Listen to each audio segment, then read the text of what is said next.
This is Sunny Santa Ynez. Hi, Margaret.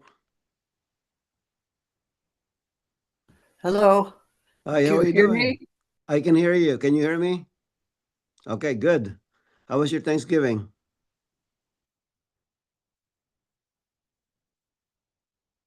Margaret, you're on mute.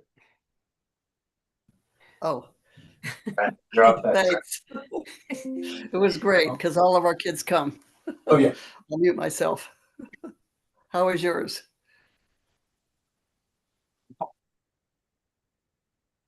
Very nice. Very quiet. Uh-oh. This meeting is being held in compliance with the Brown Act. SCAG offices are open for members of the public to attend and participate in person. Instructions for providing public comment have been provided in advance and are also included in the agenda packet. If a member of this body is attending remotely but is not at a location specified on the agenda, they may observe and comment as a member of the public, but may not participate in any member discussion or voting of this body.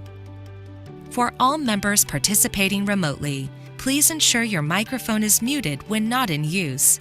Please state your name during deliberations and whether making a motion or offering a second. Any voting member or member of the public calling into this meeting by telephone can press *6 to mute and unmute. All telephone participants should identify themselves prior to speaking. SCAG encourages all members of the public to participate in its meetings. We are committed to holding meetings accessible to people with disabilities. For members of the public requiring ADA accommodation, please call 213-236-1895. SCAG offers free interpretation services for members of the public needing information in another language. Please call 213-236-1895.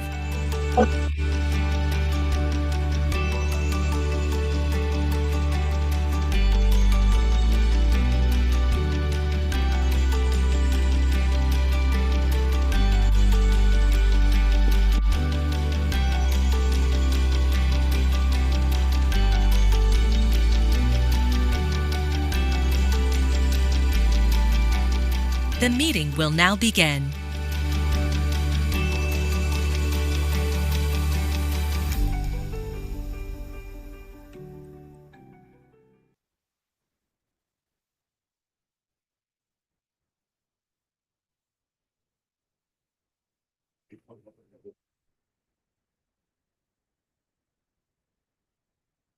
Yeah, nice to meet you. Hey, Corey. Good to see you. Three dimensions. You didn't wear it. Come on. Okay, you got that. I wore this one, Coca-Cola. and I wore the Swatch watch That's from awesome. 16. That's What? I was on the prep call, man. Come on, I knew you was doing this. It's all good.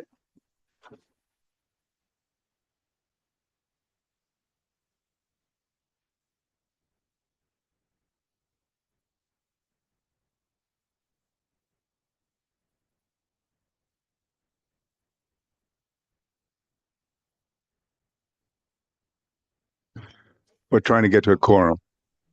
That's why it's quiet. Yeah, just give us 1 minute.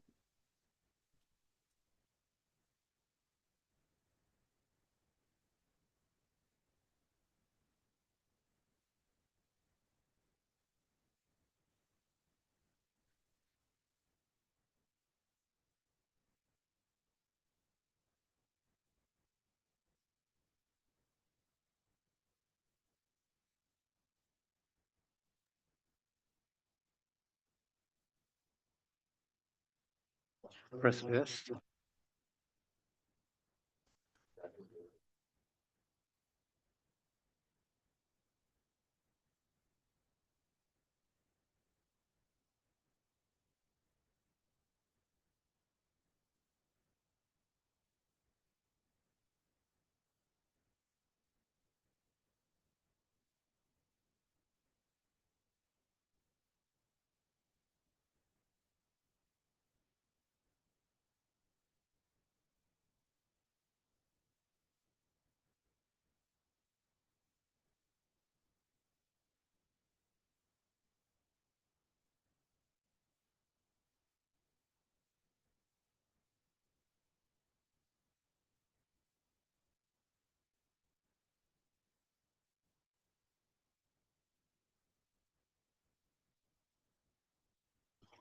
Okay, well, welcome. I hope you all had a fabulous and wonderful and fulfilling Thanksgiving. Welcome. Today is Thursday, December 4th, 2025. The meeting of the Joint Policy Committee is now called to order. Can I ask the Honorable John Gabbert to lead us in the Pledge of Allegiance? Please rise if you can and join us in the pledge. Again, I pledge allegiance to the flag of the United States of America and to the republic for which it stands, one nation, under God, indivisible, with liberty and justice for all. Thank you.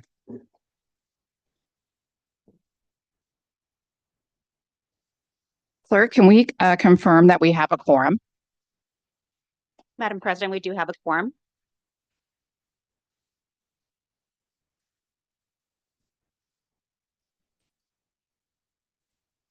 Board Counsel, do we need to make an announcement? Yes, good morning, Madam President, members of the policy committees. At this time, once we have a quorum in the room, we have two members of the policy committees who would request participation via the Just Cause exemption to the Brown Act. Once we have the quorum in the room, Madam President, we'll let you know and make that announcement. All right, thank you very much. I'll now open this up to a public comment period. Staff, have we received any written public comments? We have not received any, Madam President. Okay. Do we have any members of the public who wish to speak? We've not received any public speakers cards. Do we need to review or prioritize any agenda items? Not at this time. Okay. All right. Cindy, Okay, Margaret. thank you. I would just like to, if we can, close this meeting in memory of Carlene Adams, who passed away on November 10th. She is the dear mother of our president, Cindy Allen. So Carlene Adams passed away on November 10th. Thank you. Thank you very much, Margaret. That means a lot to me. Okay, our first item is the consent calendar. Do we have, is there any need to review or prioritize anything in the consent calendar? No, Madam President. All right. Any members of the public who wish to speak on the consent calendar? We've not received any interest. Okay. All right, I'll take a motion in a second. Move Finley. I see Ray and then David. So, Madam President, what I'll do with the roll call is I'll first proceed with calling on the CHD members, followed by EEC, and then the TC members. Got it. Thank you. For CHD, Cindy Allen, Aye. Joe Baca, Drew Boyles, Wendy Bucknam, Aye. Don Caskey, Tanya Delby, Yes. Deborah Dorse-Parada, Keith Ike, Yes. Shauna Elias, Yes. Bob Engler, Rose Espinosa, Aye. Wayman Furman, Aye. Margaret Finley, Yes. Claudia Frometa, Aye. Martín Fuentes, Victoria Garcia, Gary Gardner, Mike Goodsell, Yes. John, Yes. Mark Henderson, Aye. Peggy Huang, Aye. Cecilia Hupp, Yes. Linda Johnson, Megan Kerr, Aye. Matt Levere, Jed Liano, Yes. Annie Marshall, Betty Martinez Franco, Yes. Yes. Andrew Maciel, Yes. John Mearsh, Yes. Rocky Rhodes, Yes. Sheila Rossi, Sunny Santinez, Aye. David Shapiro, Yes. Becky Shevlin, Yes. Mary Solorio, Helen Tran, Valerie Van Dever, Yes. Mark Warnick, Aquanetta Warren, Jeff Wood, Yes. Judy Woolsey, Tony Wu, Yes. Frank Yokoyama. Yes. Yes. I'll now proceed with the EEC members. Ana Beltran. Ana Beltran. Frank Brotman. Yes. Marta Cárdenas Singh. Marta Cárdenas Singh. Margaret Clark. Yes. Was that a yes for Martha? Yes, thank you. For me. Jenny Crosswhite. Yes. Ned Davis. Davis, yes. Rick Dennison. Carmen Hernandez. Yes. Sherry Horn. Aye. Britt Huff. Yes. Brian Joes. Aye. Joe Kelmick. Stephen Leash. Elaine Yes. Patricia Locke Dawson. Aye. Yasmani Imani McMorrin. Yasmin Amani McMorrin, yes. Thank you. Daniel Ramos. Ramos, yes. Suli Saro. Jennifer Stark. Yes. Ali Taj. Taj, yes. Kamala Takahashi. Stephanie Virgin. Yes. Dale Welty. Yeah, yes. And I'll now proceed with the TC members. Did you get Margaret Clark? Yes. Yes, I did. Thank you. Thank you. And Joe Leo. Kalmick for EC? Joe Kelmick. Thank you. Now for the TC members. Zeal Ahir. Here. Yes. Just confirming that is a yes for the consent calendar. Yes. Thank you. Javier Amezcua. Phil Becerra. Yeah. Ryan Bayless. Yes. Brian Bergson. Yes. Denise Delgado. Jonathan Dimitru. Present. Is that a yes for the consent calendar? Oh, yes. Thank you. I don't know what part we're in. John Dutray. Yes. John Gabbard. Yes. Jason Gibbs. Yes. Thank you. William Go. Yes. Kurt Hagman. Yes. Shan Harnett. Laura Hernandez. That's perfect timing. Thank you. Lauren Hughes Leslie. Hughes Leslie, I. Mike Judge. Judge, Fred Young. Red Jung, aye. Trish Kelly. Yes. Lauren Clayman. Yes. Linda Krupa. Yes. Carlos Leon. Yes. Bridget Lewis. Clint Lorimore. Aye. Ken Mann. Ken Man, yes. Thank you. Steve Manos. Aye. Ray Marquez. Yes. Larry McCallan. Yes. Terrell Moore. President. Yes. Thank Aye. you. Sorry. Juan Muñoz Guevara. Frank Navarro. Frank Navarro. Yes. Thank you. David Reddy. Yes. Gil Rebollar. Gil Rebollar. Ed Reese. Gabriel Reyes. Reyes, yes. Crystal Ruiz. Aye. Ali Saleh. Yes. Steve Sanchez. Zach Schwank. Emma Sharif. Assam Sheikh. Marty Siminoff. Yes.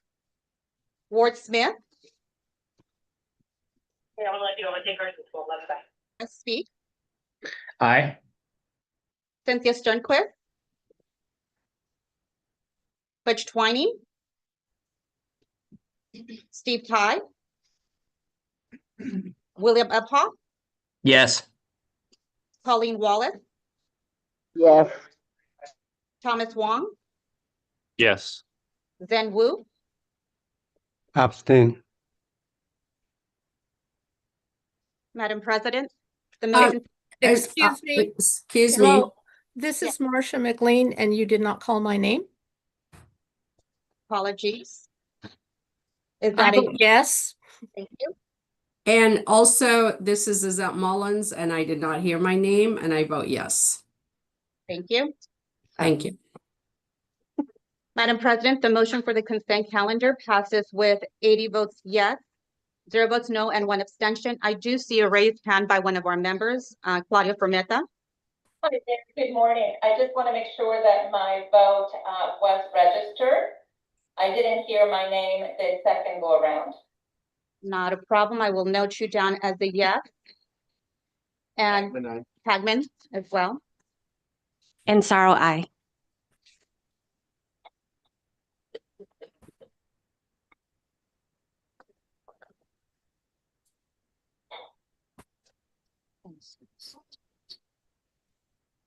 The updated vote, Madam President. It's actually an 81. We did capture Fermetta's originally. So it's 81 yes, 0 no's, and 1 abstention. All right. Thank you very much. Madam President, I apologize for interrupting. First off, hats off to the clerk for handling all of that. It appears that we do have the required in-person quorum in the room so that 2 of the policy committee members who have requested to participate via just cause under the Brown Act can do that. Ms. McLean was one of them. Lucy Dunn is the other. I haven't seen her on the screen, but I hope she is with us. And just for the record, Madam President, the just cause exemption under the Brown Act can be used for childcare or caregiving need of a child, parent, or grandparent, a contagious illness that prevents attending in person, a need related to a physical or mental disability not otherwise accommodated by SCAG, travel while an official business of the legislative body, or the member has an immunocompromised child, parent, grandparent, other member of the family. And so we are informed and believe that the 2 just cause exemptions do qualify under the Brown Act. Thank you, Madam President. All right. Well, thank you for that update. I'm happy that everyone gets to participate, whether you're here or online. Our next item is the 2025 Southern California Economic Update and the LA 28 Games Economic Impacts. Each year, SCAG releases a comprehensive report on the state of the regional economy, created in partnership with a team of economic experts who are all here with us today. This year, the 2025 Southern California Economic Update will be presented during today's Joint Policy Committee meeting. This year's update includes a special topical analysis of economic benefits and opportunities related to the 2028 Summer Olympic and Paralympic Games. Our economic experts are here to present the finding of their analysis, after which we will have an in-depth discussion on the state of the economy among Joint Policy Committee members. But before we begin, I would like to extend a special thank you to SCAG staff, Kevin Kane and Echo Zing, within the Demographics and Growth Vision Business Unit for their contributions in preparing this year's report. Thank you so much, you guys. And thank you, President Allen. I do. Before we begin, I do just want to make one clarification. We'll be talking a lot about, the economic impacts of the games in addition to the economic status of the region here. But as far as economic impacts are concerned, do want to be clear about the order of magnitude here. We're talking about billions with a B, not millions with an M. So if anyone has noticed anything on page 33 of their agenda packet, be assured we're talking about billions with a B. Thank you. Thank you so much. Now it is my absolute pleasure to introduce the moderator for today's presentation and discussion, former Los Angeles Mayor Eric Garcetti. Before he was elected mayor, Garcetti was a Los Angeles City Council member and served 4 terms as council president. As the 42nd mayor of the city of Los Angeles, Garcetti's accomplishments included passing the nation's largest local infrastructure initiative, and that's huge. He was also instrumental in the city's successful bid to host the 2020 Summer Olympic and Paralympic Games. And after his 2 terms as mayor, he also served 2 years as ambassador to India during the Biden administration. Please join me and welcome the amazing Eric Garcetti. Thank you. Well, thank you, President Allen. Namaste, as we say, last couple of years in India, and it is so wonderful to be home and to really be back with this family that I was a very proud part of. I was joking with Steve that the LA mayor has the shortest commute to SCAG, but it had been many, many years in administration since I think an LA mayor came to SCAG, and it was one of the things I really loved doing in person, seeing my fellow brother and sister, council members, mayors, elected officials from across all the counties that SCAG represents. And it is wonderful to be home. I loved India. I know all of you have a very vibrant Indian American population, so feel free to reach out if you want to continue to help build that bridge. We have a new consulate just a couple blocks away that I helped negotiate so that we have an Indian consulate in Los Angeles now for the first time. But really, so nice to be back with this family. And if nobody's thanked you for your service, I don't do that in a kind of abstract way. I know the sacrifices that you and your families make. I know how elected years are like dog years. They're like 7 years of your life every year you're in City Hall. And so I thank you from the bottom of my heart at a time when young people who ask me to run for office these days, I say, only do it if you can't not, which is the advice an old acting coach gave me. Like, don't become an actor unless you can't not. And thank you for not being able to not serve, because a democracy depends on the brilliance that we see and the commitment in this room today. I'm a 4th generation Southern Californian. So seeing SCAG represent the Southland, which, when I was ambassador, one of the great honors I had was in India. They were the host in 2023, my first year, of G20, which is the 20 largest economies of the world. And the president came, the Secretary of State and the Secretary of Treasury, all together with their counterparts from around the world to discuss everything from peace to development to climate and more. And after each one of them left a little bit early, I got to sit in the seat in the big table of the 20 kind of heads of state of the world. And I thought at that moment, and it comes back to me now, that if Southern California was a country, we would have been one of the seats at that table.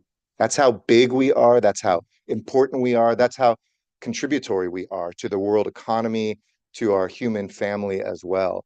And so as we look at this economic report today, and as we look at the impact of the coming Olympic Games, I want to put that in context of just what each of you represents, which is an economy that would be one of the world's largest and still today is in that role, having the potential to give back to the world in such powerful ways. When we were selling the Olympics, and I'm wearing my Olympic, this is one of the Olympic pins that you can't get your hands on anymore because they changed the logo.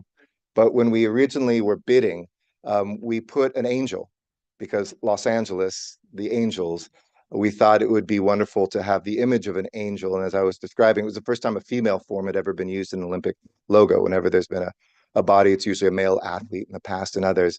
And it looks like an angel. It could also be a diver. It could be a gymnast. And we sold to the world the idea that coming back to Los Angeles, as now one of only 3 cities to host the games 3 times with Paris and London, to come to a place that really represented freedom, that represented creativity, that stood for health, and that was really also about the opportunities of the diversity that we embody here, that mirrors the world, that this was everybody's second home, that no matter what country you came from, you'd find people who come from your country, speak your language, eat your food, worship God the way you do. All the things that unite us can be seen reflected here in Southern California.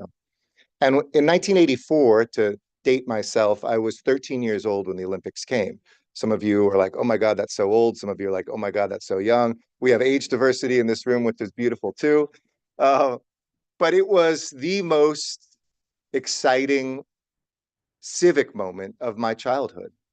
I talked to parents who were volunteering to seat people, who were welcoming the world to their backyard.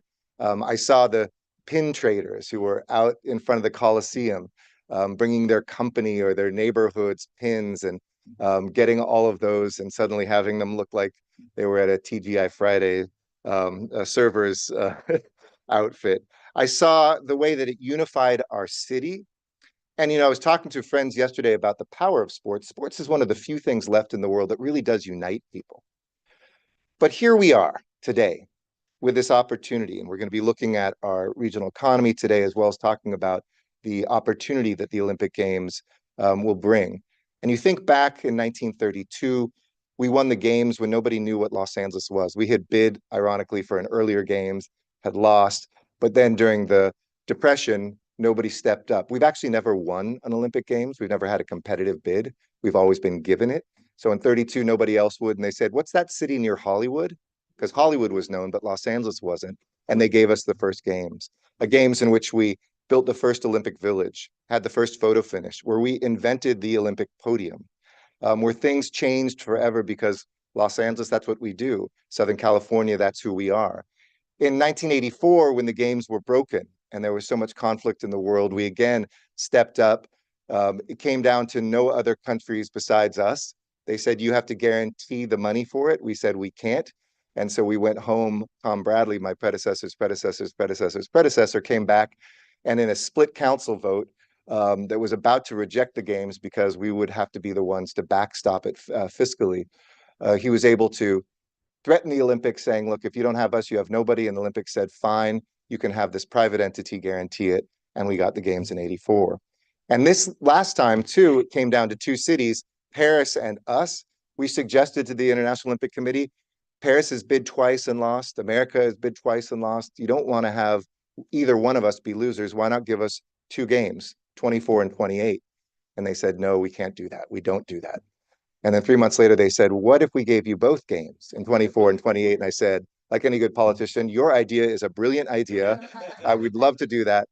But we will only go second if you give us money to basically prime the pump and to cover the extra years.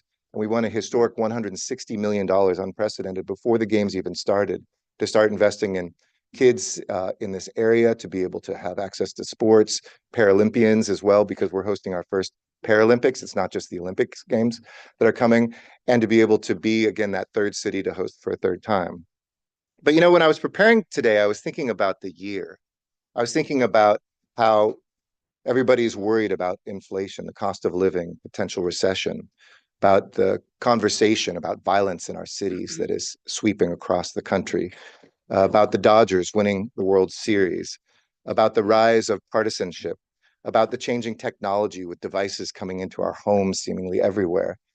And of course, the year I'm describing is 1981, when the personal computer first came in, when the Dodgers won a World Series, when we were worried about our economy. And when I wanted to place you in that, because in this moment, 3 years out before games, we're not at a dissimilar place. We're kind of asking ourselves, who are we? We're kind of having an identity crisis. We're having certainly a unity crisis in our nation. We're having this moment where we're asking ourselves, what brings us together? And like any good Olympic Games, I don't know in '81, because I was too young to know the political context, but I've watched in Paris and I've watched in Tokyo and in Rio. About 2 or 3 years out from any Olympic Games, everybody starts complaining. It's never going to work. How can we pull this off? Why aren't you giving me more? Where's my piece? All this stuff, this golden child that is given to a city, perhaps the greatest prize a city can win. You can either raise it as a village, or sometimes you see people saying, well, I'm not going to feed that child unless you do what I say. And suddenly that child will wither. That child will not be as strong as it can be. And so I want to plant the seed today as we look at the state of our economy and as we look at the opportunity of the world coming back to Southern California. What will we each give to this? Not what will we ask to take from it. And don't ask for permission. Be dynamic, be aggressive. Those of you who will know and talk to people who were around in '84, you get what you give. You get what you give. And the more that any of your cities and counties actually participate in the spirit of the games and embody that in the place that you know better than anywhere else, your jurisdiction, is the stronger the entire region will be from this as well. So with that as the backdrop, it was the first day that I became mayor, and the first letter that I sent was asking the United States Olympic Committee for us to have the honor of representing the US in the bidding process. It was the first thing I did as mayor. And it was because I did a calculation about our daughter, Maya, who in 2024, which was what we were bidding for, was going to be 13, just like I was in 1984, in 2024. So now she'll be 17. Who knows if 17-year-olds care about anything, but I think she will. Similarly, in her generation, I wanted to help give a gift to. And by the way, when we described LA's strengths, which you'll hear today in the economic reports as well, what our economy was about, what our people are about, the United States Olympic Committee gave us a standing ovation, said it was the most powerful bid speech they'd ever heard. And then they proceeded to give the bid to Boston. Like any good politicians, we stuck around. Casey Wasserman, a good friend who was the grandson of legendary Universal Pictures chairman Lou Wasserman, who had been the chair of the '84 initial bid, was able to convince them that, hey, if anything goes wrong with Boston, we're still here. And lo and behold, Boston very rationally said, let's not host the Olympics because they'd have to build out billions of dollars of infrastructure they could put into better things for their city. Southern California is unique. We could probably do the Olympics 2 weeks from now if pushed, because we already have the facilities built. And we revolutionarily proposed that we wouldn't build an Olympic village, that we would be just as in 32 and just as in 84, a games changer. In other words, we would bring a model to an Olympics model that's become too expensive and too unwieldy, and people build things that in 2 days and 2 weeks and 2 years after the games sit there empty, that we would be able to show what sustainability economically and ecologically really looked like. And lo and behold, we were able to win the games and the first Paralympic Games as well. So now we've got a little bit over 2.5 years before they come here. And as we look at the state of our economy, and you'll hear from this incredible panel of folks that many of you work so closely with that represent all of Southern California. They'll tell us the good news and the opportunities. They'll tell us the challenges that are before us and some of the bad news before us. It's on this room to really lift up this region, to look at the trends that are coming, just as in 1984, it was everything from the way that the private sector could help lift up games, but also to how technology was changing, trade was changing. Today it's AI, today it's automation. It's so many things that for us are maybe more challenging than any other group of elected officials has faced in a generation or two. But I do believe that if any region can redefine and have the courage to define what the future economy and prosperity looks like, it's this room and it's this group and it is this region, no matter where we are at today. So with that, let me introduce SCAG's esteemed economic roundtable, each of who will be presenting highlights from what I hope you have all read in the report, their analysis. And these 8 individuals are thought leaders in the Southern California economy. You've heard them on the news, you've heard them in your councils and boards, and they're going to come across, you're going to hear some of their insights about this current state of affairs, but they're also here to answer your questions and to be part of a discussion about where we go from here. So starting with that, we're going to begin with the Olympics actually, and then go through the regions. And I'd like to introduce Wallace Walrod, who is the founder and managing partner with Tech Coast Consulting Group, to provide an analysis of the economic impacts in the billions, as you heard, of the games that will be coming here for the Paralympics and the Olympic Games. So with that, I'll turn it over to her. Thank you, Eric, for this. Yes, no problem. No problem. Thank you, Eric, for your wonderful opening comments. Appreciate that. And it's really my pleasure to be here today to talk about our analysis of the LA 28 Games. I want to say, first of all, that this economic analysis was definitely a team effort. I want to thank Dr. Kevin Kane and Dr. Robert Feinhens. They were key partners with me on performing this analysis. Let's see. Okay, so as Eric referred to, there is a huge advantage to not building new venues. We already had world-class venues here, like Coliseum, SoFi, tons of other, 37 in LA County. That avoids that massive expense of building those new venues. And then a lot of the host cities have experienced that those tend to just be empty for years upon years after. You'll see about the LA 28 committee spending, how that ripples throughout the economy. We also have a very mature tourism industry here that's going to accommodate all those visitors. And then finally, the $160 million commitment to youth sports has already started. It started 7 years ago, actually, in 2018. The games mobility executives have fast-tracked and prioritized and upscaled in some conditions some major transportation projects. Obviously, that's something that's of keen interest to SCAG. And that will serve both spectators and then residents not only during the games, but then long after. So there are the impacts that we were able to capture in the numbers that we'll present. But I think there's also some inherently unstated positive impacts that will go into the future that us wanting to be conservative did not include in those numbers. One of those is the transportation investments. And it's not only by LA County and LA City, but a lot of cities in LA County and Southern California also are making their own investments in transportation. Okay, so just to talk about how we modeled this a little bit. So we took the LA 28 committee spending budget of a little bit over $7 billion. You can see how that's broken out there between different industries that are going to be impacted positively by that spending. Then we did some analysis on the visitor spending, and we looked at other Olympic Games. We looked at some prior work that Beacon had done that the LA 28 committee still uses as their core assessment of what visitor spending will look like. And then we updated those based upon inflation and based upon economic updates to current day. We came up with a range.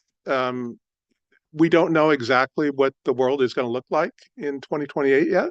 So we wanted to build in a little bit of a range there, but a pretty tight range of $1.9 to $2.4 billion from visitors who are coming into Southern California that are going to be spending dollars. We'll talk a little bit more about that later. And then also on the transportation investments, we took a kind of a midpoint range.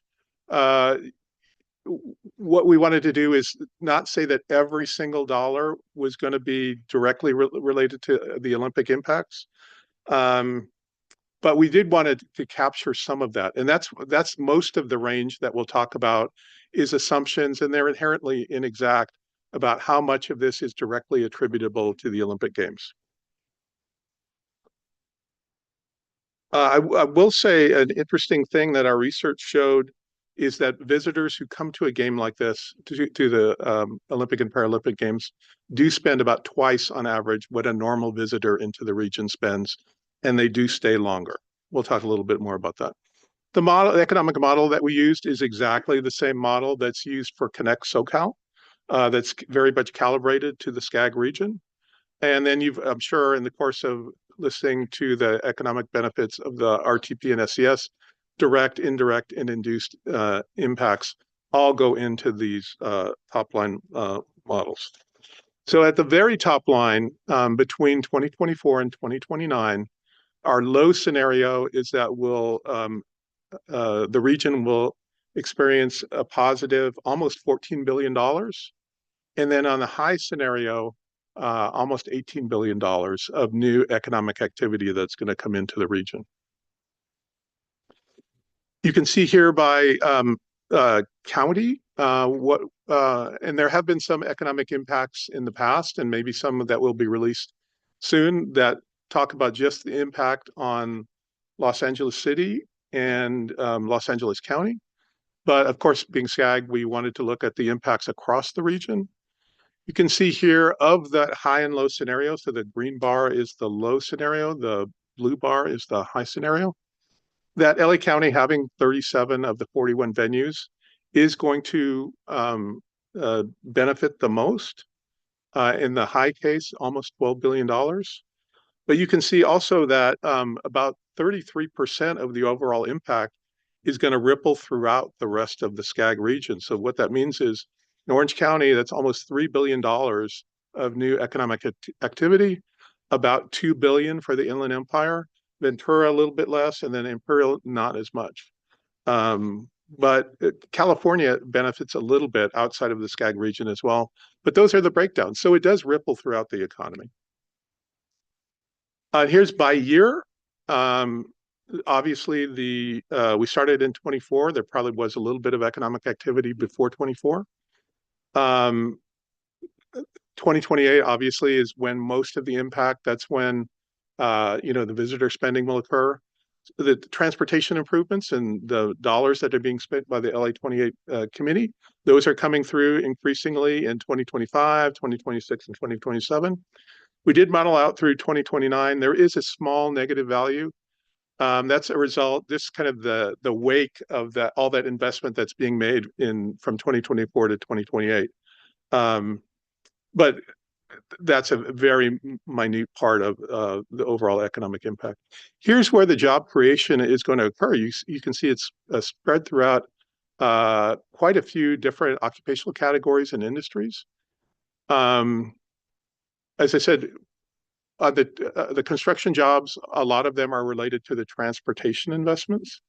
So that's the biggest part of our range is on the low end, a certain number, and then on the high end for transportation. So you can see at the high end, if we attributed, all of the transportation investments, that would be the highest job category would be construction.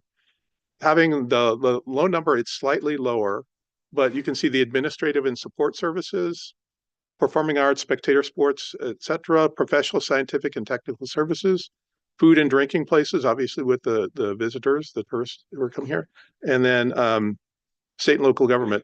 So in 2028, in that year, the Olympics will create about 75,000 jobs in that year. And the total from 2024 to 2029 is a little bit over 115,000, all the way up to about 150,000 of jobs in those years. Okay, so here's sort of the key takeaways. I've spoken about the range of spending assumptions. We think this is these are conservative numbers. It's comparatively low construction costs due to us having the wonderful advantage of having existing world-class venues. So not that much is dedicated to venue construction. So that means lower risk to taxpayers as well. You can see the significant regional economic activity. Some of those are the fact that visitors will stay in a place like Orange County and then come up to places in LA. Some of that is due to people when they come to Southern California for the LA 28 games, they will extend their stay and they might go to Ventura County to experience the beaches. They might go to Imperial County to see crops growing and geothermal activity and all that Mike likes to talk to us about. Might want to go to the mountains in the Inland Empire. So that's a big part of it. But realize that the other benefit is that some of those jobs are going to be people, even though they might be in LA County, they could live outside of LA County. So there's people being employed in your county, even though they're working in LA County, they are employed, and that's a benefit to that particular county. As I said, about 33% of the expected economic impact is going to be outside of LA County. And then the one thing I really think that I think is very important is one of the reasons we're able to capture so much of the economic impact is the 75% local spend requirement. That was really very smart and adept doing that. That's captured then within the SCAG region, and that allows us to locally source labor, professional services, materials, etc. And then the best thing I loved about your comments, Eric, was about the legacy impacts of the 84 games. That's still positively impact. I can't remember exactly how much money is still there. I think there was originally about a $250 or $300 million surplus. I think there had been like something like 3 million children in Southern California have benefited from that. It's operated for over 40 years and continues going strong. It's already invested over the amount of money that was originally the surplus. So that's the key thing to think is, yes, we're capturing the economic activity that's happening just because of the games, but there are legacy impacts and further impacts that we're not capturing. One of those is the Play LA, the investment that's already being made in youth sports that started in 2018. The transportation investments do not go away. But I think the biggest thing that we're not capturing are the potential economic benefits we'll see from people coming to Southern California from around the world and them seeing I'm sure the weather will be beautiful during that time. I'm sure they'll see what a high quality of life the region has, how many tremendous things like the beaches, like being able to go to the mountains very quickly, all the tremendous communities we have in Southern California. And they will think, hey, maybe I want to move there. Maybe I want to set up a branch of my company. Maybe I even want to move my company to Southern California. So I think that sort of branding, that halo effect that the LA 28 games will bestow on Southern California is really a key thing that we're not capturing in here, but I think could be very catalytic to moving the region forward in terms of economic growth, job creation, et cetera. So thank you very much. It was a great analysis to work on with Kevin and Robert, and we look forward to questions, any questions that everybody might have. So thank you very much. Thanks for the attention. Madam President, I think I'll stay seated. Please, a round of applause for Wallace. Thank you, Wallace. And those questions, I think we're going to take all after we hear each of the presentations. So write them down, hold on to them. I know we probably have a queue. Thank God I don't have to lead meetings anymore. Next, I'd like to introduce Mark Schneep, who's the director of the California Economic Forecast, who's going to do the overview of the regional economy, and then we're going to go into each of the counties. So, Mark, take it away. Okay, thanks, Eric. We've had a mixed economy in California and the SCAG region this year. So I'm going to give you some summary bullets on what we've seen. One of the major developments is the weakness of the labor markets right now. Healthcare and the public sector, particularly local government, have been the exception to that. But most of the other industries are shedding jobs right now. We have an unemployment rate that is increasing.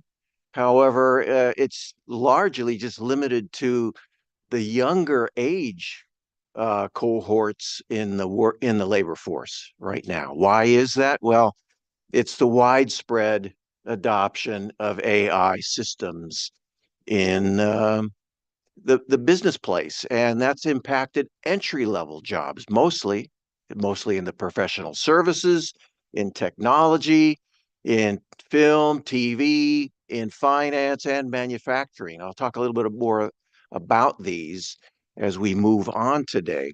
But that is a major development and a major theme of 2025.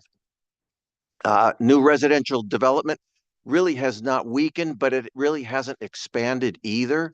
And this is despite all the legislation we've seen in Sacramento over the last 5 years to augment new housing. In terms of tourism, it's been relatively stable. And that's despite the fact that we've seen fewer international visitors coming into California this year. We've had a very chaotic year regarding tariff policy, but fortunately, that has just not impacted materially our cargo volume flows into the ports of LA, Long Beach. So those have been relatively stable despite the turmoil we've seen in foreign trade policy. Now, here's a picture of job creation by year. These are thousands of jobs that are created every year in the SCAG region. And this year, we are running at a pace in which we'll create about 22,000.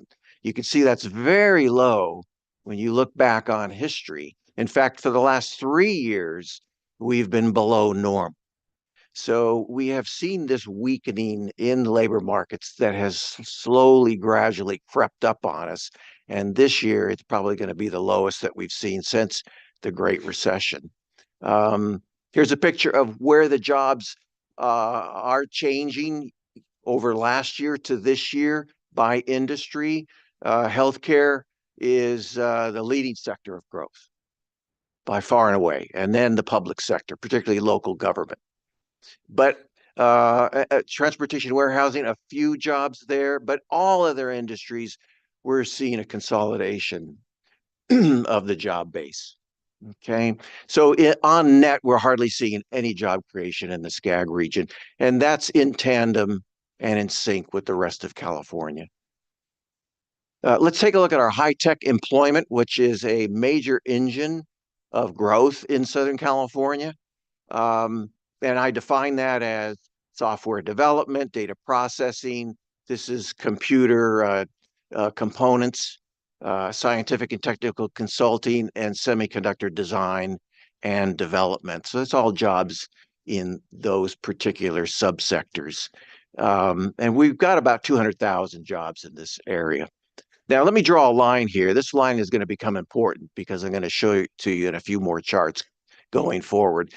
But this is when ChatGPT debuted, okay, on November 30th of 2022. Okay, so effectively December was the first month.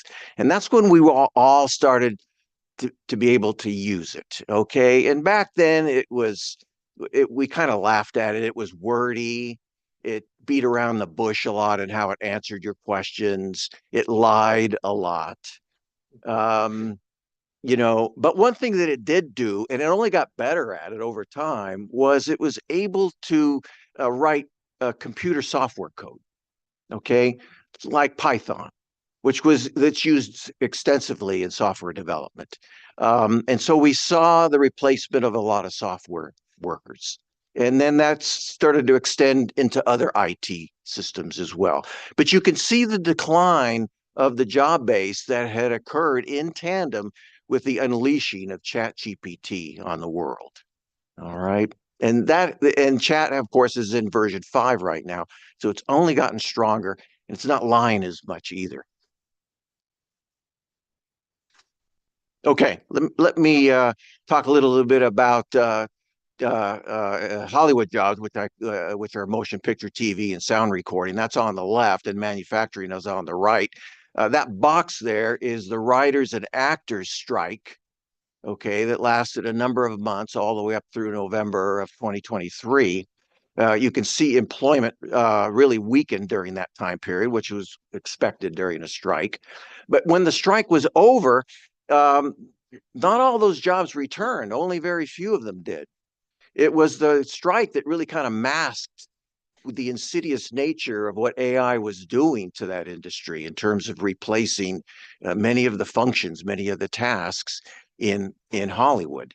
Okay, and so we haven't seen much job development since that point in time, as AI has been very, very disruptive in this industry. The same thing with manufacturing in general. Manufacturing has become highly automated and highly susceptible to AI systems as well.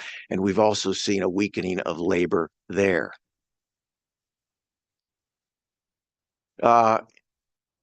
This is office vacancy rates in the SCAG region.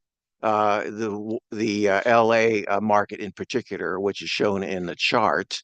There's that line again. Certainly, we thought that the rising vacancies and the weakness of the office market was basically due to stay-at-home workers, okay, that weren't in the office, the hybrid nature of office workers.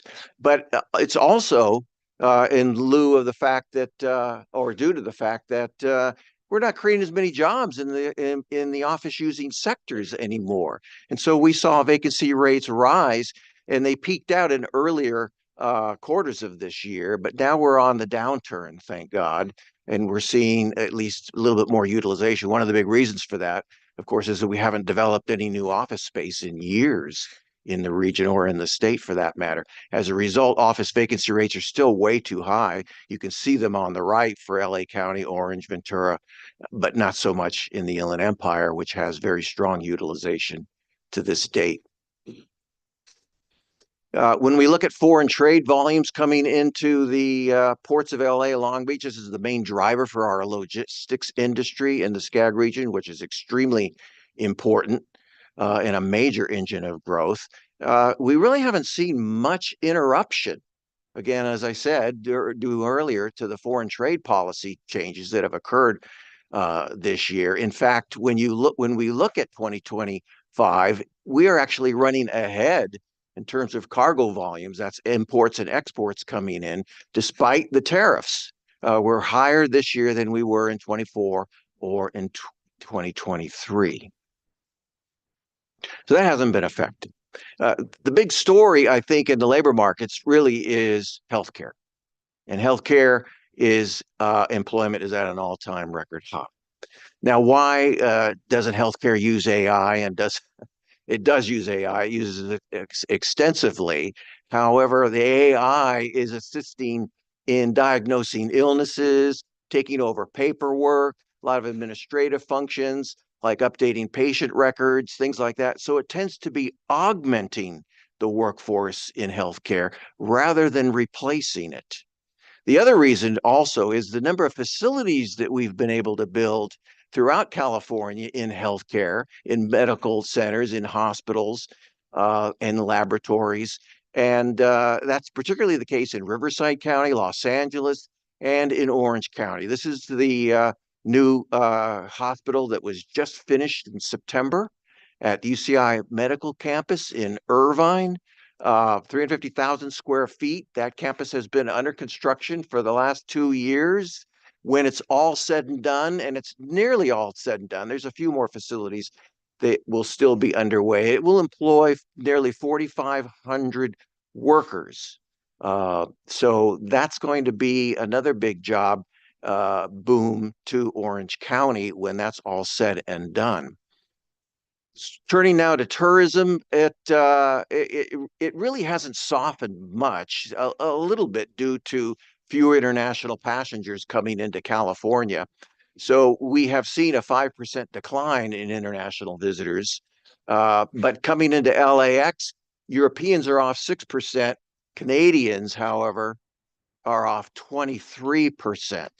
So you can blame Canada on the softening of tourism in Southern California right now. And you can see that arrow that's coming in there. That's the decline in Canadian arrivals. We've also seen utilization, or I should say, use of Disneyland and Universal Studios a little bit lower this year as a result of that. However, we are not seeing too much of an effect on motel occupancy in the region. Let me talk a little bit about housing development.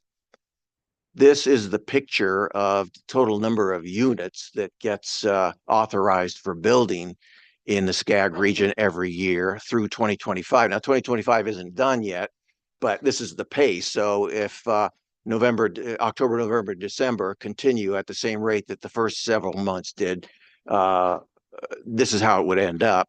You can see that not much change. It's been relatively stable over the last 10 years regarding the total number of housing going in. Again, despite all of the new legislation that's come out of Sacramento. Some of our principal housing projects, the big 15,000 home project in San Bernardino County, Silverwood. We've got in Santa Clarita Valley, Valencia continues to develop much more housing, and then projects in Orange County and in the Coachella Valley have been quite prolific as well. Let me give you the prognostication for the next year in the SCAG region. Slower growth ahead in employment. In other words, we're not going to really see much change in the status of the labor markets going forward. The adoption of AI systems will continue to disrupt certain industries and replace jobs. But nevertheless, we're still not calling for any kind of a recession. In fact, we actually look for a little bit higher growth going into 2026. So no regional downturn.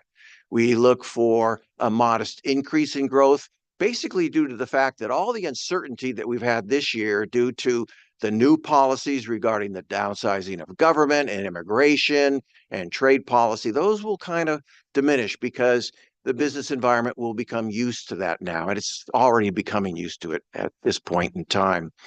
With the Fed lowering rates this year and likely lowering them again next week, we call for about 3 more cuts in 2026. That is an expansive consumer credit policy. That's going to help to jumpstart a little bit our housing sector. So look for a little bit more participation from residential and commercial real estate next year. Inflation, we have it actually declining modestly towards the end of next year, not quite reaching the 2% target of the Fed, but certainly approaching it.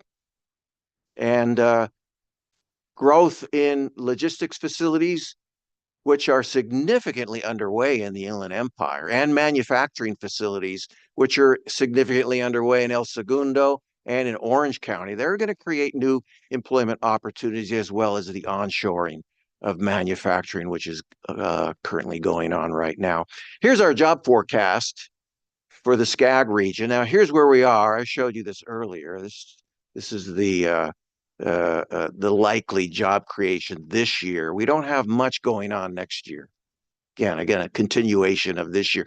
But then we start to see a higher move in 2027.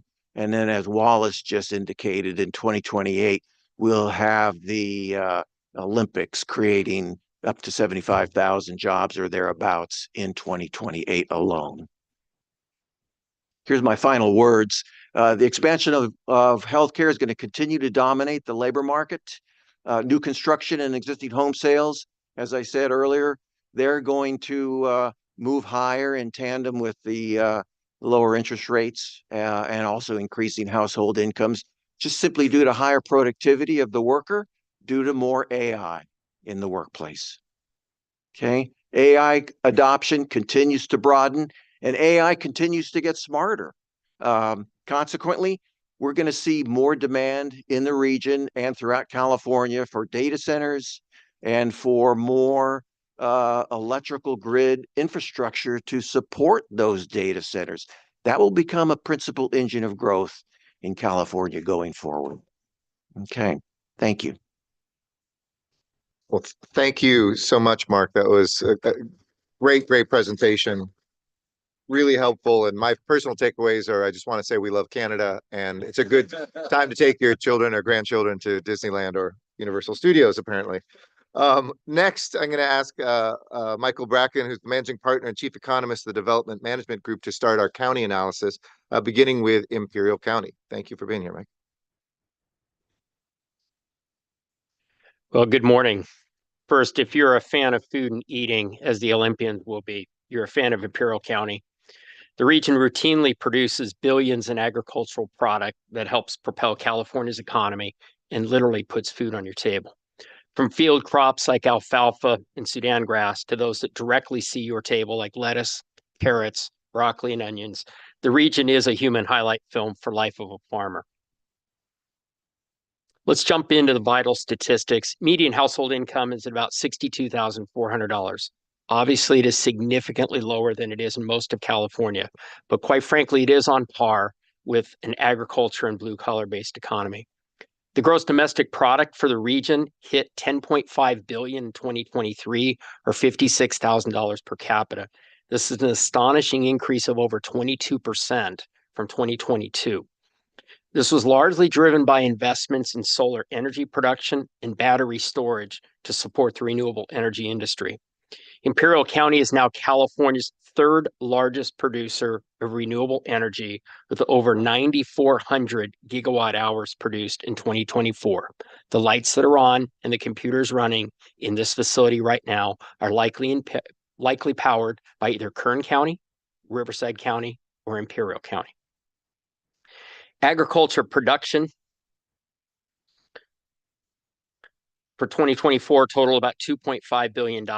This was largely a function of cattle, field crops, and vegetable production. Unfortunately, ag production was down 7.5% from 2023. Let me give you some economic realities. First, water transfers are beginning to severely impact agriculture and food production. We're now in year 2 of a 3-year water deferral program, which is causing 55,000 acres of land to be left fallow.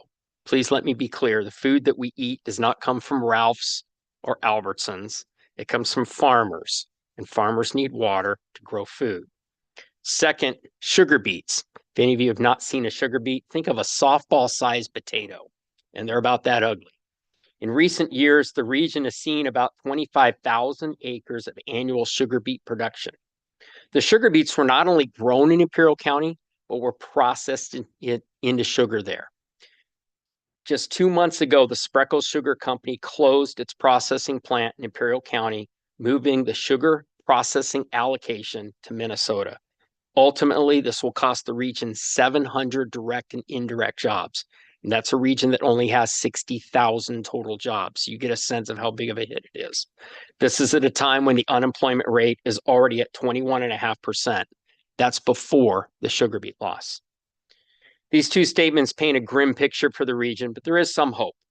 Pre-development work continues on 13 geothermal and lithium extraction facilities that will equate to $16 billion plus in economic investment.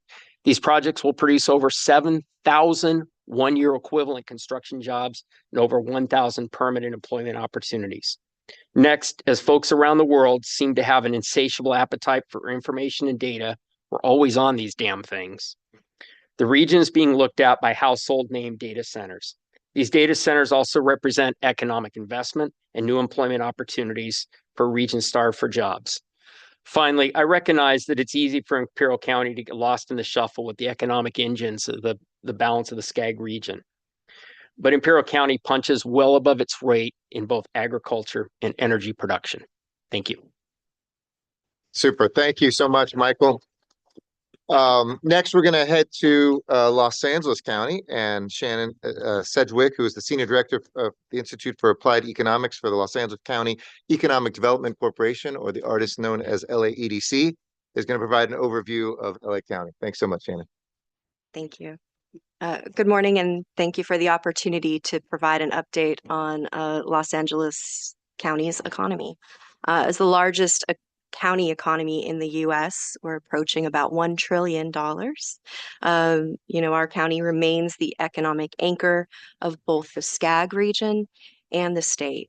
And in 2025, that scale and diversity really mattered. We faced an unusually concentrated set of shocks this year, beginning in January with the Palisades and Eaton wildfires, tariff levels not seen in decades, and intensified immigration enforcement. Just as a side note, LA County undocumented workers account for about 64% of the GDP contribution associated with undocumented workers in the state of California.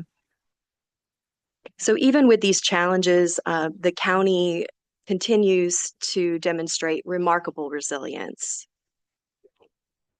Oh, sorry. I don't speak very loud, sorry.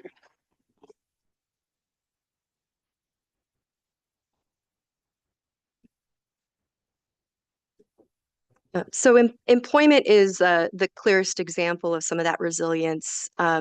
Earlier in the year, we did see month-to-month contractions tied to wildfire-related business disruptions and worker detentions, but the labor market recovered quickly.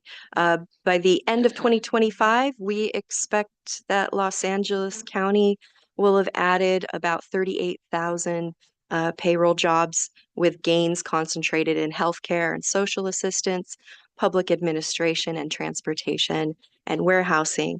Healthcare alone is expected to add more than 43,000 jobs, really underscoring its role as the region's stabilizing engine. So these sectors help to offset losses in manufacturing, construction, and parts of professional services. So these are industries that are navigating both cyclical pressures and long-term structural shifts in technology, global demand, and cost structures. The county unemployment has remained relatively stable on an annual basis, compared to last year, only a 0.3 percentage points difference. Labor force participations climbed to its highest point since early 2020. That's 66.4%. So these indicators are telling us that workers have remained engaged despite economic uncertainty that we've been facing. Our taxable sales strengthened again in 2025. Those spending patterns show continued selectivity as households are adapting to higher living costs. Housing remains a key pressure point in our county. Median home prices rose modestly this year after an earlier dip, driven by tight supply and persistent demand. Rents have also continued to increase, but at a much slower pace, roughly in line with the national trend. And at the same time, we saw new residential permitting fall, particularly in multifamily construction, and this signals some downside risk for future supply. In goods movement, tariff escalation significantly altered the trajectory of port activity. After strong momentum in 2024, our container traffic through the San Pedro Bay complex slowed in the mid 2025 as that new tariff schedule took effect. But businesses appear to have front-loaded imports to avoid cost increases. And the true tariff impacts are now showing up in the data. This softening has implications not just for logistics employment, but also for wholesale trade, warehousing, and local tax revenue. So future volumes are really going to depend heavily on federal policy decisions and that anticipated Supreme Court ruling this month regarding reciprocal tariff authority. So even with these challenges faced, Los Angeles County continues to operate from a position of structural strength, a broad and diverse industrial base, globally connected infrastructure, the nation's leading creative, tech adjacent, and information sectors, and a deep talent pipeline through our universities, community colleges, and workforce partners. So these assets are why the county still accounts for more than half of all employment in the SCAG region. And in the case of information sector jobs, 83% of all of those jobs. And then that's why these economic disruptions haven't really translated into broader instability. So looking ahead into 2026, we do expect modest improvement as interest rates stabilize. Job growth is projected to pick up slightly, led by healthcare, construction, manufacturing, and professional business services. We expect that spending should remain relatively steady, though it is sensitive to policy changes, particularly with changes to healthcare access under HR 1, and then continued trade uncertainty. The regions will also see an uptick in planning and procurement activity that's related to the 2028 Olympic and Paralympic Games, which will create opportunities across the 6-county area. But from a macro perspective, the games are a temporary acceleration in activity rather than a primary economic driver, though they will have some positive lingering effects that continue. So Los Angeles County, in a nutshell, for 2026, we're entering the year with some stable fundamentals, but significant headwinds. The resilience that we displayed this year really reflects our ability to absorb shocks without losing structural footing. But sustaining growth will require continued attention to our longstanding issues, including affordability, workforce alignment, business resilience, and the ever-evolving impacts of federal policy. Thank you very much, Shannon. And if this group is the kind of world championship team of economists, then I guess that makes Wallace Shohei Ohtani, because he's a double threat. He's going to come back having pitched and now do some batting to provide an overview of Orange County, where Shohei Ohtani used to play. Thank you so much, Eric. I appreciate that. I'll be very brief. I wanted to show this slide because it compares Orange County to the rest of the SCAG region and statewide, and you can see we're one of Southern California's economic leaders and strongest performers as we head into 2026. That job creation, Orange County almost perpetually has the lowest unemployment rate in the region. And so you can see the impacts of that on household incomes, et cetera. We are getting older rapidly. I see Ventura has actually passed us. But when I started doing this work, average age in Orange County was a little bit under 33. That's a huge change to almost 40. We are also small but mighty. I think we are the smallest county in the SCAG region. But you can see in terms of population or gross regional product, how intensively economic activity occurs in Orange County. As I said, we're kind of a resilient economic engine. We're just over 4% in terms of our unemployment rate. One proof of the fact that Orange County is sort of this economic engine of Southern California is that over 200,000 more people a day commute into Orange County than commute out. So we import workers, and that number has actually been going up over the last few years. We're highly educated. 57.3% of our high school seniors are UC or CSU eligible, which is a good measure of college prep, much higher than the state average. We have a highly educated workforce, as I said. And I want to talk a little bit about innovation in later slides. We'll get to that in a second. But the other thing I want to say is Cal State Fullerton does a great business expectations index that interviews real CEOs. And they are increasingly positive about their outlook for the next 12 months. Our biggest issue, and in some ways, I guess we're kind of a victim of our own, that economic engine where thing has another aspect. We're a little bit of a victim of our own success. And it's simply because we have more demand for housing than we do supply. Home prices over 1.4 million, rents increasing. Even though we grew building permits almost 8% in the last year, we are still down about 40% from a decade ago per year in building permits. So we have a lot of work to do. Only 12% of buyers can afford a median priced home, and only 18% of first-time home buyers can afford, should read an entry-level home. So that's the third lowest affordability in the state. I believe Santa Barbara is number one, and Mono County is actually the number two, is a county of less than 20,000 people. So that has some impacts on us. That demographic profile in terms of our average age, but attracting and retaining young workers is increasingly difficult because of housing. And then that's, in some years recently, we have had outmigration, almost exclusively for people, I think, wanting to get better housing options at cheaper prices. I did want to just close, I think in this era, we've talked about, Mark talked about AI.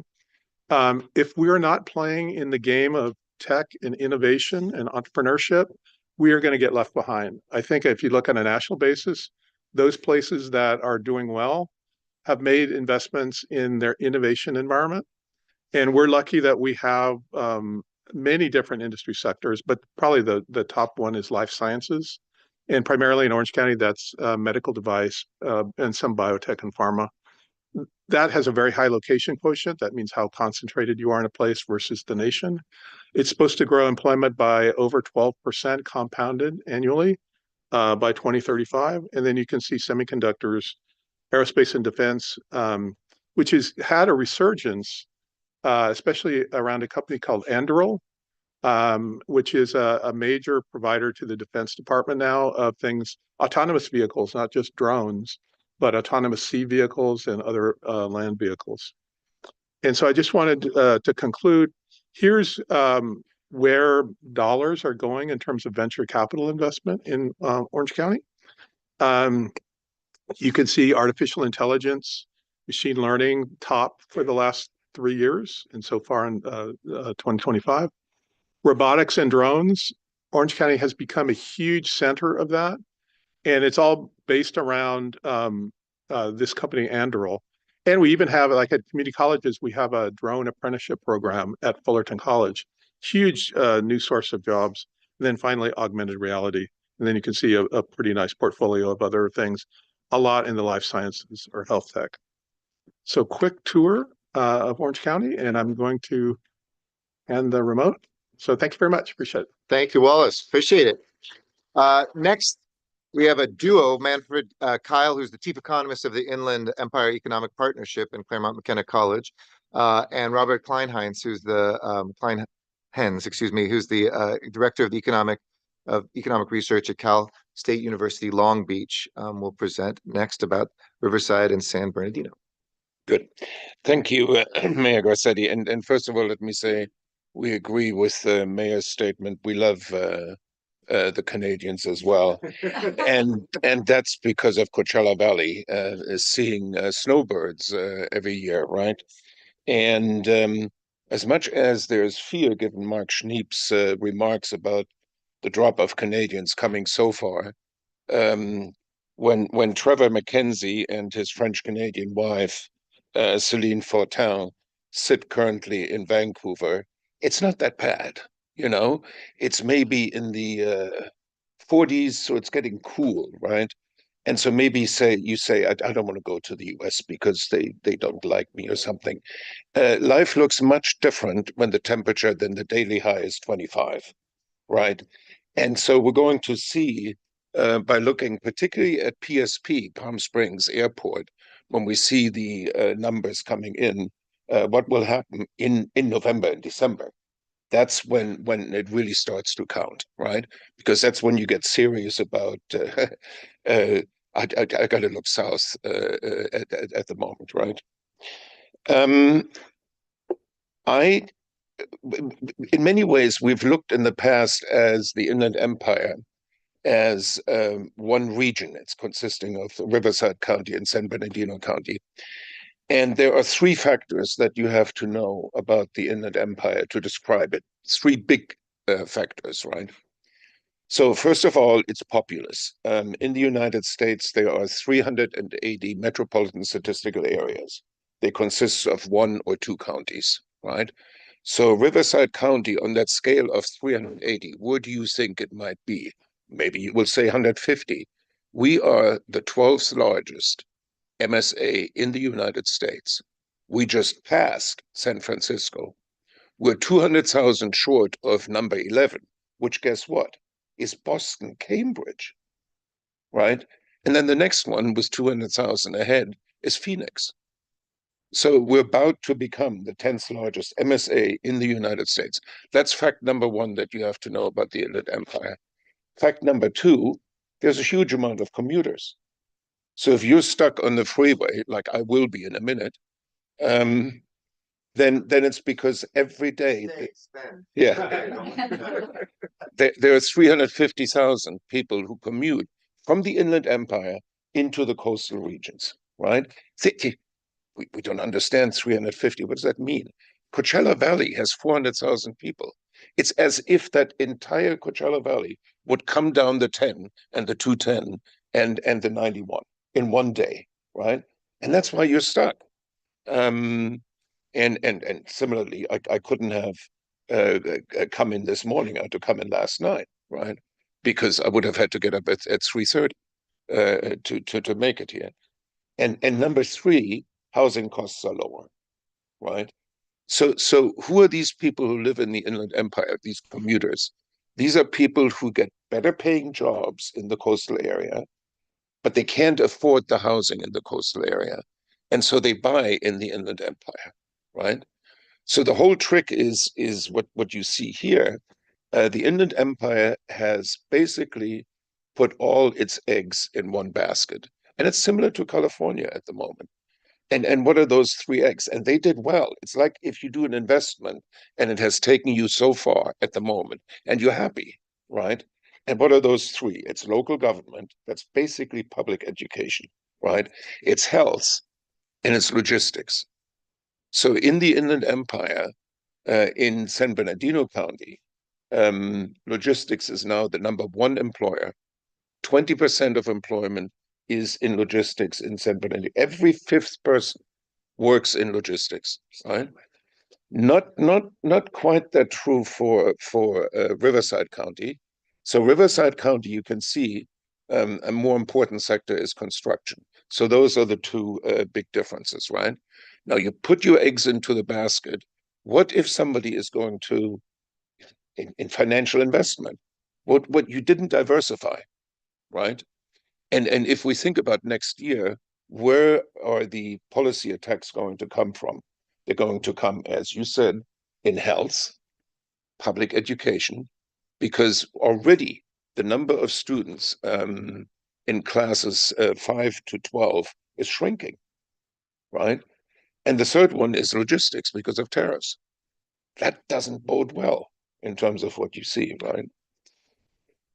I'm just going to skip over that slide that basically shows you that San Bernardino around 2005 is no longer the biggest of the two counties. But given that there are more people who commute from Riverside County, that explains these job numbers. And these are the commutes, right?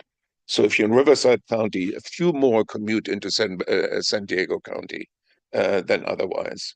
But otherwise, it's just a large number from both commuting into Los Angeles County and into San Diego County.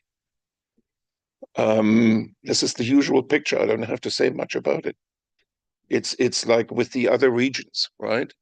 Your eggs are in the basket, and there are three, and they're bound to get worse. Less so in Riverside County than Robert will talk about San Bernardino County. Okay. Thank you. Good morning. Can you hear me okay? Okay. So I'm going to backtrack. We're sharing slides. Oops. Hang on one second. So these two counties, as you heard, they're huge, 2.2, 2.4 million, a total of 4.6 million residents. Anywhere else in the country, this would be viewed as an economic giant. But we are right next door to two economic powerhouses in the form of LA County and Orange County, as you heard from Wallace. So, so I'm going to focus on San Bernardino County, maybe a little touch on Riverside County. It's kind of hard. So I have twins, and these are, let's face it, these are twin counties. So they're joined at the hip, but they have separate identities. You can see, as Manfred pointed out, they're very similar in terms of their economic composition. That's what we're talking about here and looking at this graph. But the one thing, as you heard, that stands out, he keeps stealing my thunder. But, you know, 1 out of 5 jobs in San Bernardino County are in logistics. Okay. And I think that's important to keep in mind because there are long-term threats, at least to jobs, if not that industry going forward. So whereas it's a region-wide phenomenon that will see things like automation affect the nature of transportation and as well as warehousing as we go forward through the balance of the century. It's really going to hit a place like San Bernardino County harder than many other places, including LA and Orange County. The other strengths that San Bernardino County has relative to Riverside County, if you take a look about 2/3 the way across, slightly more in terms of business, professional and business services, and slightly more in terms of government. Okay. So let's just move on. And so Manfred glazed over this graph, but it shows 2 measures of employment. One, which is labeled CPS, is household employment. So these are the people who live in each of these individual counties. So look at the orange line, San Bernardino County SB CPS current population survey. That's resident employment in San Bernardino County. You look down below that, that blue line is the number of wage and salary or payroll jobs in San Bernardino County.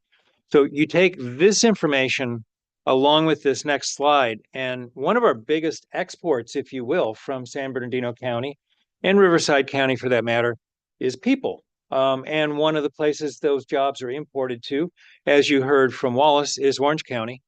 And also, of course, LA County sees a lot of cross-county commuters as well. And so you heard the arguments as to why this occurs. We heard from Wallace that Orange County is having a hard time with workforce and housing.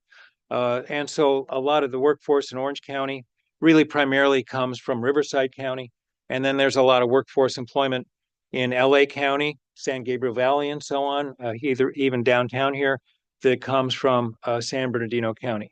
So those of us in the room that are familiar with the east-west commutes on the 210, the 10, the 91, and the 60 know these numbers intimately. You don't have to really look at them to appreciate that these are huge numbers of humanity that are moving from one place to another. So that's the structure of the local economy. Let's take a look. I'm going to talk again about San Bernardino County, not unlike Riverside County. The major job drivers over the past year have been healthcare, government, and logistics, to a lesser degree, retail trade.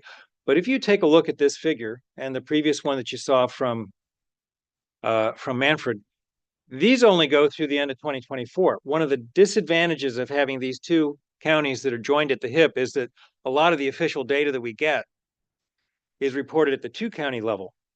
This only shows what's happened through the end of 2024. And we don't really have, we don't have data for the individual counties in 2025 for the job creation. So for that, we have to look at the Inland Empire as a whole, where on a year-to-date basis through August, jobs grew by about 1.5%.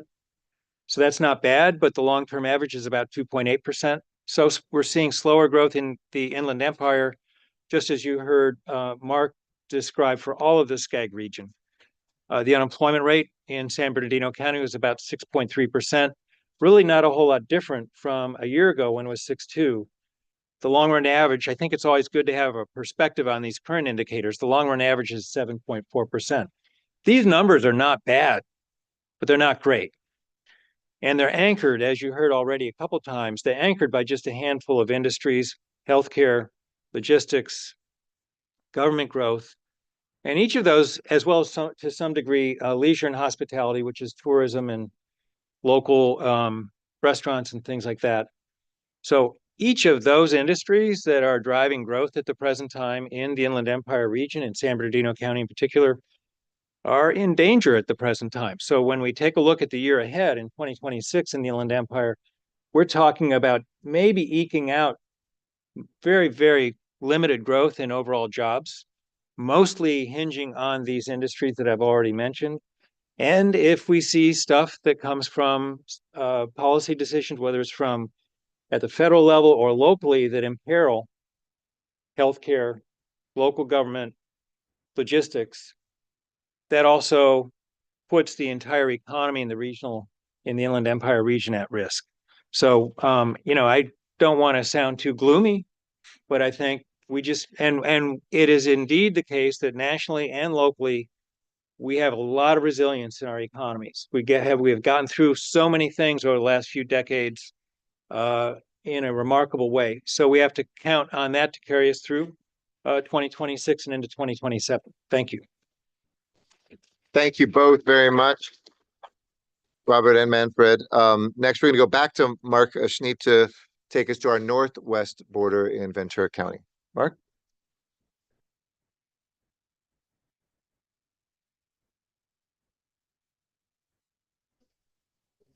So,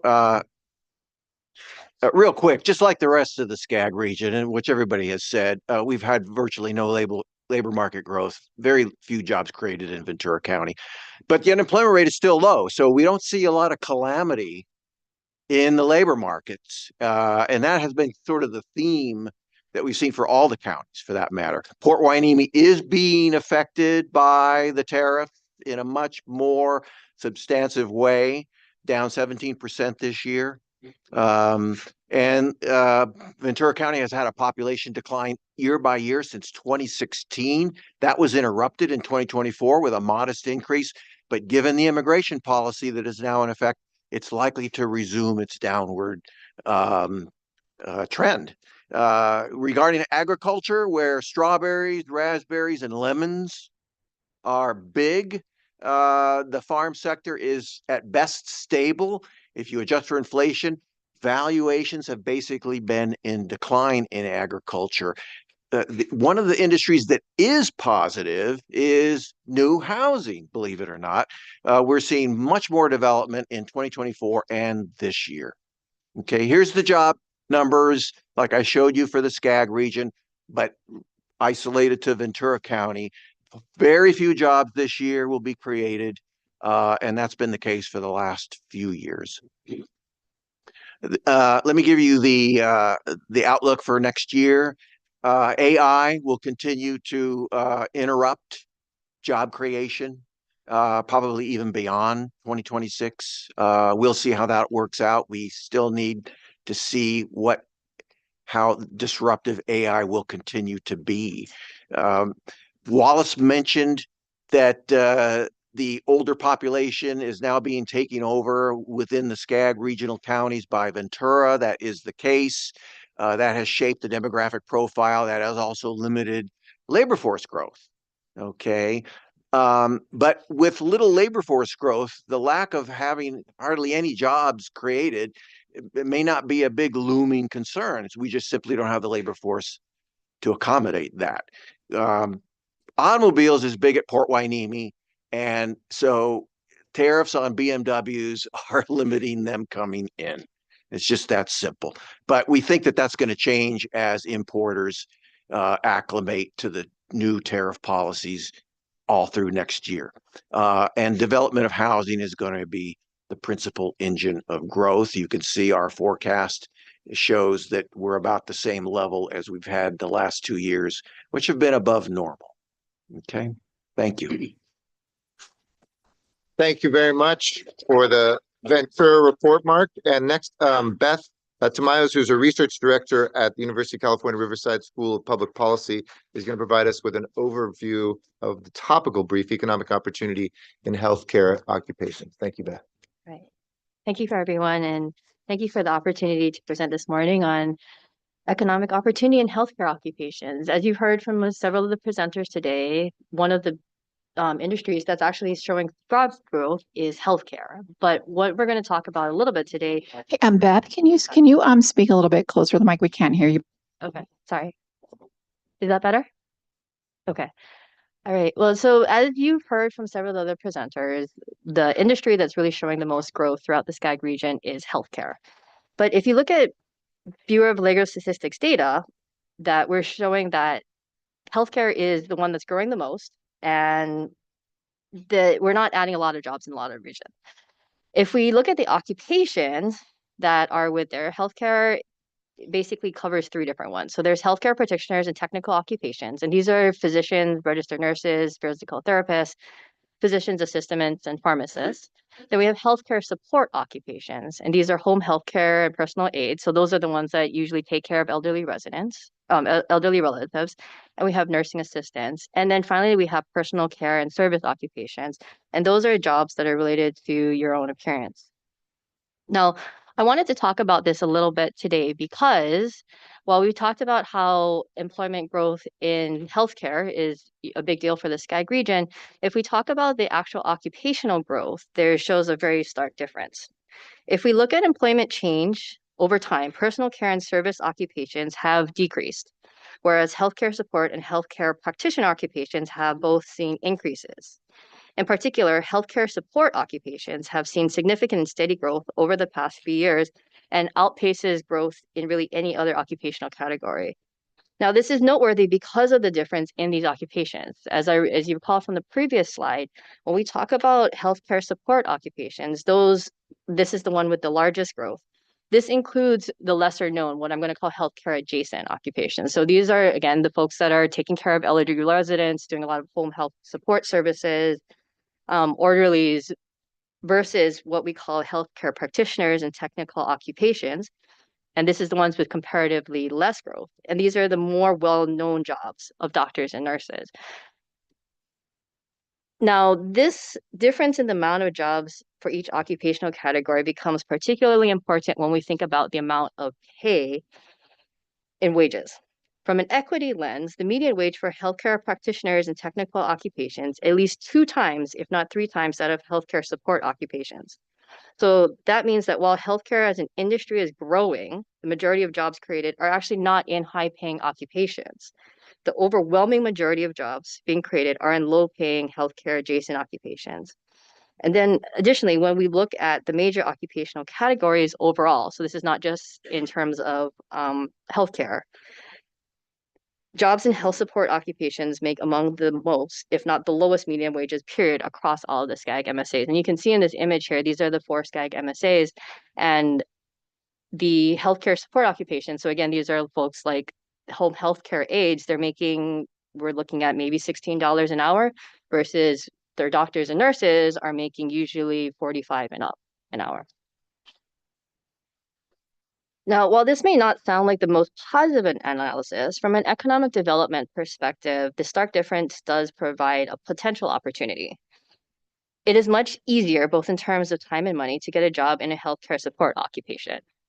Many of these jobs take a fraction of time to get credentialed for and for a fraction of the cost when compared to the traditional medical school route, which I'm sure a lot of you are familiar with, right? It takes a lot of time and a lot of money. A lot of doctors enter practice with a ton of debt that they're unable to pay off for many years.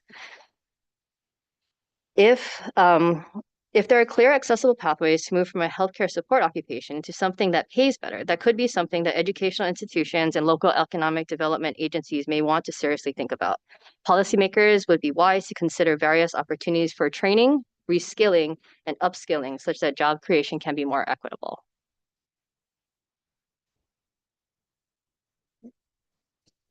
Thank you very much. And thanks for the suggestions as well, Beth. Finally, we're going to turn to David Roland Holst, who's the Managing Director of Berkeley Economic Advising and Research, to present on kind of where we started to come full circle on sustaining Olympic benefits and Paralympic benefits for LA and the SCAG region. That'll be our last presentation. Ask one quick question instead of a bunch, and then we're going to open it up for all of you. Okay. Thank you, Mayor. Good morning, everyone, and thanks for this opportunity to talk about the long perspective on the Olympics. I know I'm the closer, and you're probably suffering econ fatigue at this point, but I promise to be the briefest, maybe, and I will certainly try to excite you because I have a very exciting topic, and that topic is gold. Oops, that topic is gold, right? So everybody's going to be paying attention to that one. You heard about the famous thing that happened in the mid 19th century at Sutter's Mill. We're going to see something colossal by comparison to that, essentially the spark that ignited the first California gold rush. 200 years later, the Olympics is going to bring 200 kilos of gold medals to award the largest gathering of athletes in history. And lots of other awards will be given, and lots of money and lots of gold will flow as a result of that. So we know that's going to burnish the economy and of the state. And Wallace's very diligent report spells that out in significant detail.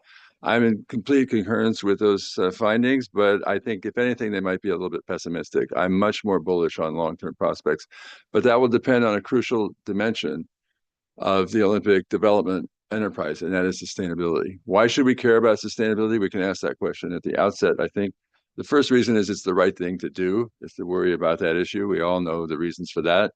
But more importantly, sustainable approaches to Olympic development will make an enormous difference in terms of capturing long-term benefits, such as the mayor was talking about, educational investments, future athletic development.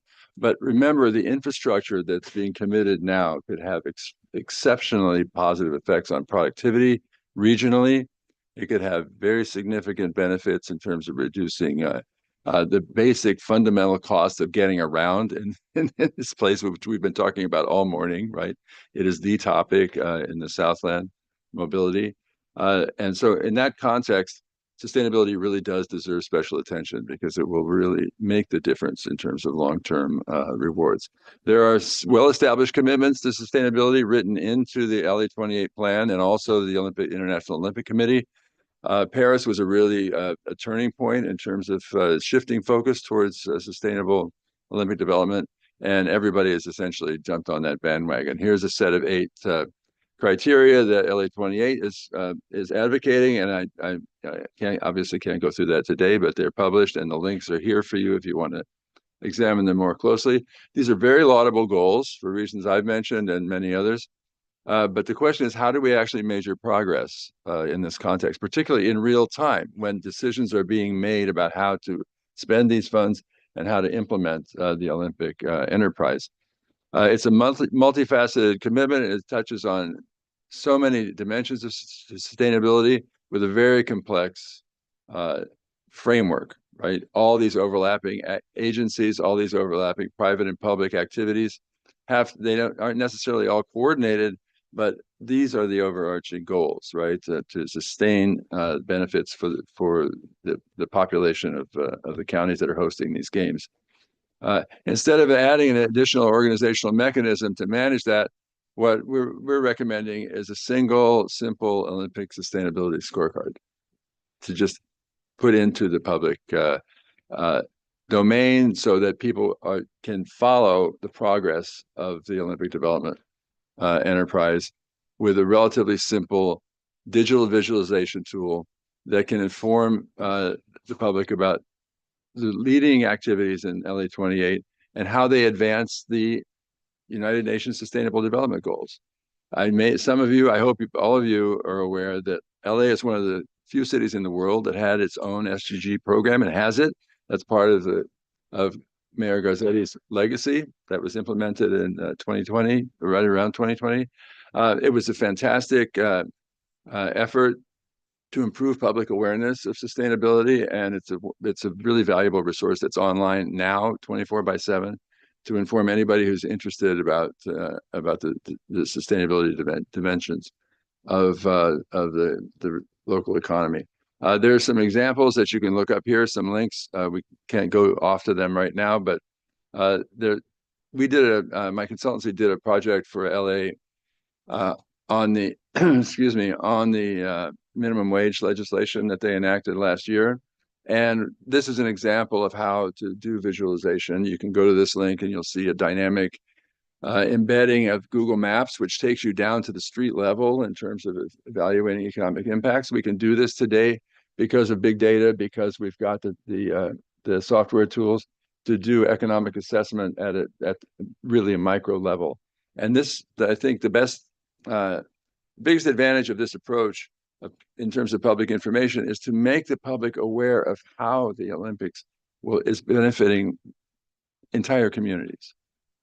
Even if they're not hosting, even if they don't see athletes walking down the street, these spillover effects are going to be potentially massive, and they'll be even larger if we meet our goals for sustainability. So a metric like this, which is essentially available online to inform the public, engage them, make them more aware of the benefits of policy. Most of you people in this room are policy makers or policy implementers.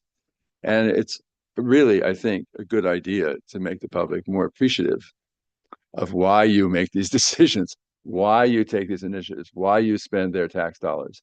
And now we have the information tools to do that. So I would strongly advocate deploying them in this particular context. Thank you.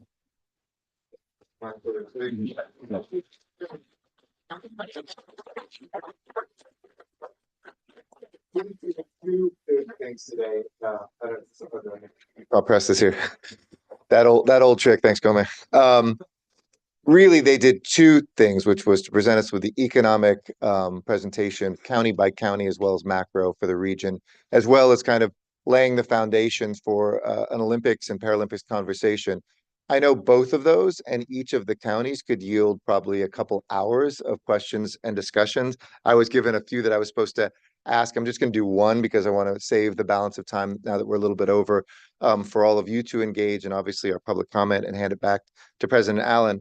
But I think, you know, a number of good points that you made, just to kind of summarize for a couple minutes, was how resilient our economy is, but what a moment this is, a moment of opportunity with the Olympics and Paralympics, and of peril and potentially promise with artificial intelligence and automation. And I think that as we dig down as a group of policymakers, I'd like to invite you all to go from analysts to advisors for a moment. We had a little bit of advice of things that policymakers could do, because I know when I sat in these seats, you always want to say, okay, great, thanks for that. Tell me a good policy suggestion, maybe based on that. The nuance within the healthcare sector, What do we do with logistics when it's a bunch of robots and automated trucks that are moving goods from port to person? How do we look at some of those opportunities to highlight what's next and stay ahead of that curve to keep people employed? So let me go back to that piece, which is really about artificial intelligence and automation. Sometimes they're conflated and they're related, but different. Automation is the way we automate things, that human beings and our hands do that could be done by machines. Artificial intelligence speaks for itself, what it is that the tools of the growth of, as some people call it, augmented intelligence, when it's done successfully, or automated intelligence to do some of the human-based tasks now and automate those as well. What advice would you give to this group of policymakers, and feel anybody free to jump in, to manage that future and not to be future phobic or future passive, but to be future guiding? In other words, how do we become the co-architects of that future economy? And what things, if you were a supervisor, council member, or mayor right now, would you be looking at trying to implement to reap the benefit of that future rather than some of the downsides? Who wants to jump in? Wallace looked excited. It is the topic of our time in our era. I think you're exactly right. We did I led a study pre-ChatGPT about the impacts of automation, looking at on a national basis. And really what we found was we termed it as defensible skills. So skills that are not going to be automated away, whether AI or, robotics and things like that. What we found were very human characteristics like leadership, managing people, etc., were the things that were going to be defensible. And that gets to sort of human-centered design in how we do educational workforce, how we do workplaces and things like that. And I'm actually just talking with a local university to update that, because there is some new data that's come out. Microsoft has released some data using Copilot about how people are actually using it. And I think at the end of the day, it's not going to be replacing jobs, it's going to be augmenting jobs. I think that's been mentioned a couple times here. But I think you have to get prepared and look at your individual situation in your county and your city as to what the true impacts are going to be. So I am talking to a local university about updating that study, and would love anybody who wants to be a part of that effort to talk. Yeah. Anybody else on the panel? Yeah, let me speak this very simply. This change in our economy is going to require new facilities, updated facilities, conversion. If you as local electeds want to see your workforce prosper and therefore your average wages and income going up, you've got to figure out a way to quit allowing CEQA to be hijacked. Because the investors in these facilities, whether it's data centers, whether it's new office tech, they're going to be relying on your ability to make land use conversion decisions. And that is a local process. Powerful words. Let's hear it for CEQA. Hands up, hands down. We'll get into that today. Go ahead. Or I should say, what's CEQA? Because I've been gone a couple of years. Manfred. What's CEQA? I was hoping that Michael would follow the Paris Olympics of nager dans la Seine. Maybe we could swim in the Salt Sea, or at least have some boat races there. But no, I think what is important is to realize that it is not people that are being replaced by artificial intelligence; it's tasks. Mm-hmm. And so, therefore, you have to look at jobs in terms of which jobs contain large number of tasks that can be replaced, right? And one of the ways to counter it, of course, is education. And there is a big difference between the various areas in Southern California.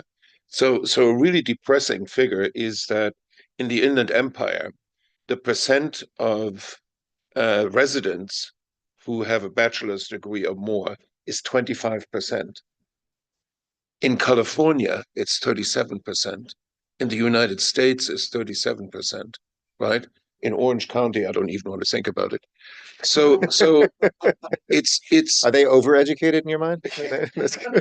so the problem here is the firms, a lot of problems we could solve in Southern California is if we could get jobs where people live. So in other words, if we could get jobs in professional and business services, information to go into the Inland Empire so that those people don't have to commute anymore. But the firms are not going to come if you only have 25% of people with a bachelor's degree. So education has to be a big part, and to make it attractive for 20 to 29-year-olds to stay in that area. Right? Please. Okay. Is that on? You're on, yeah. So if we think globally, this is not our first rodeo. We've seen technology throughout our lifetimes. And if you look back over maybe the last 100 years or so, these various tech revolutions, if you want to call them that, have accelerated both in terms of frequency and the speed with which they're affecting us. So, we hear a lot of fears about how AI is going to disrupt or displace jobs. You heard the explanation. Not likely to be the case. It may take some time. Right now, we're seeing some job losses that have been associated to some degree with AI. But over the longer haul, one expects, I think, rightfully, optimistically so, more job creation than not. We will get there. So I think we just have to be mindful of the fact that this is on net creating more benefits for humankind than fewer, and on net, eventually more job growth. The trick at the local level, as you just point out, is to figure out where your community fits in and try to make sure that you're able to capitalize on that by attracting the right industries, making sure that the workforce that you have, whether it resides in your community or you're drawing from other communities, which is mostly the case here in Southern California, live in Long Beach. 3/4 of the jobs in Long Beach are held by someone who doesn't live there. And similarly, 3/4 of the working residents in Long Beach work in another community. And I think that probably applies to many of your other communities. So we have to think regionally about how to capitalize on this opportunity over the next several years. Thanks. David, is it your turn? I think it does bear repeating. The emphasis on education is really the ultimate opportunity for adaptation. And we obviously need adaptation now. Some of you are old enough to remember the original debates on automation, right? Everybody was worried about displacement of workers, and it really happened. But automation created many, many more jobs than it destroyed. Unfortunately, they were not the same jobs, right? Mm-hmm. So if you're a 55-year-old steel worker in Pittsburgh, you're not going to become a coder anywhere, probably, right? Mm-hmm. So adjustment and flexibility, adaptation, those are the things I would really strongly advocate consideration of by local policymakers, because you're going to have to contend with it one way or the other. So be ready to promote it. But if you want to promote adaptability of the population, education is the ultimate tool for that. And there's still plenty of headroom in most counties to improve access, mm-hmm. to improve content, and really be diligent about promoting human resource development. Shannon, then Beth. So with AI, there's definitely the employment aspect, but when you're looking at it from economic development and from the macroeconomic perspective, you look at manufacturing with automation. It's a prime example. It became more capital intensive than labor intensive. We couldn't compete on a labor level. Mm-hmm. If you look at what manufacturing that we still have today, it's high-tech manufacturing. It requires skilled labor. And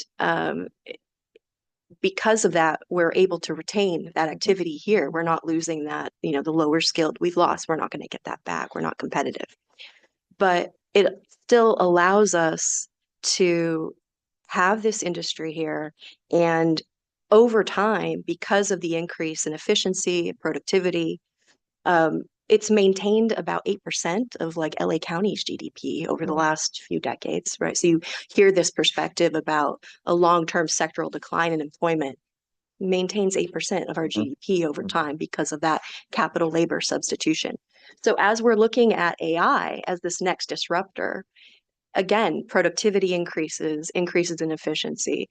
So there is the challenge of having those jobs that are now new not be the ones that are lost. And I think that's where the opportunity to be engaged with understanding, you know, your resident base characteristics, 25%, you know, bachelors or higher, you know, the opportunities and limitations with that. So understanding your resident base, understanding your industry, and engaging with that industry to see how they're using AI and how it could potentially disrupt and how that will affect you. And on that, as Beth comes in too, you know, recently I talked to somebody who had gone to Shanghai to see their port, and on the automation side, it's almost a completely automated port. This isn't an abstraction for Long Beach, for Los Angeles, for Port Hueneme. There was legislation put forward that longshore workers opposed that was about automation in the ports, because that's pretty existential to somebody who today moves even a machine to move the goods, who thinks that maybe in the future there will be no human being moving that machine, but it'll be completely programmed and real. So Mayor Garcetti, we're going to have to end it there. Okay, We are just out of time. no worries. I do want to thank you for being here. My pleasure. Thank you for being such a good friend of SCAG, a friend of so many people in this audience, a friend of the region. You are part of the legacy of the LA 28 Games, and we really appreciate you moderating this today.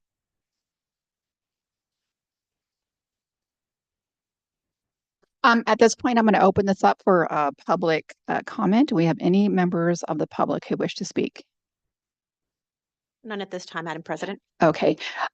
We are really, I'm only going to be able, I saw Mike Wood, I saw your Jeff Wood, I saw your go up first. We don't have time for a lot of questions, but do you still have a question? Yeah, thank you. This is a great presentation. Great to see the mayor.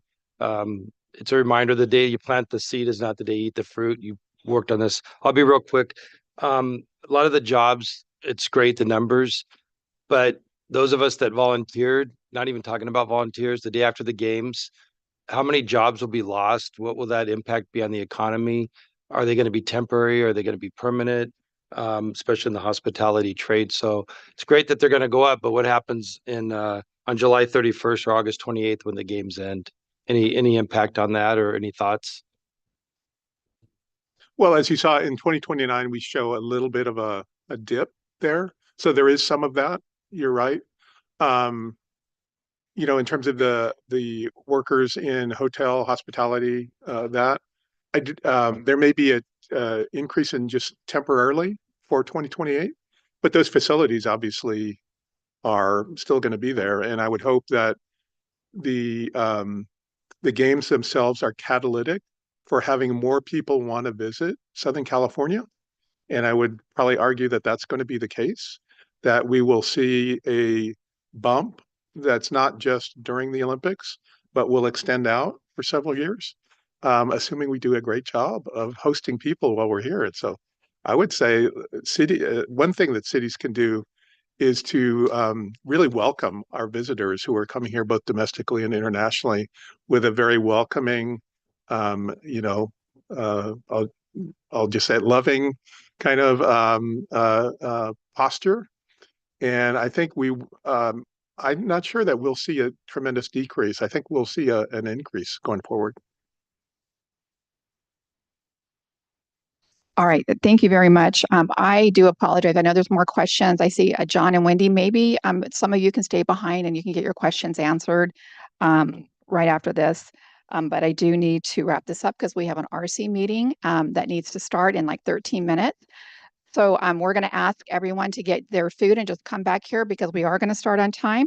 So I just want to say thank you to our presenters. I'd like to remind the audience that the full 2025 Southern California Economic Update is available by scanning the QR code on the slide or by visiting the SCAG website. And it also will be shared later on today by email. And we'd love to hear about your experience. So please take the 10-day survey, scanning the QR code on the slide. Thank you for your participation, and this meeting is adjourned. And just remember, everyone be back here. We are going to start RC on time.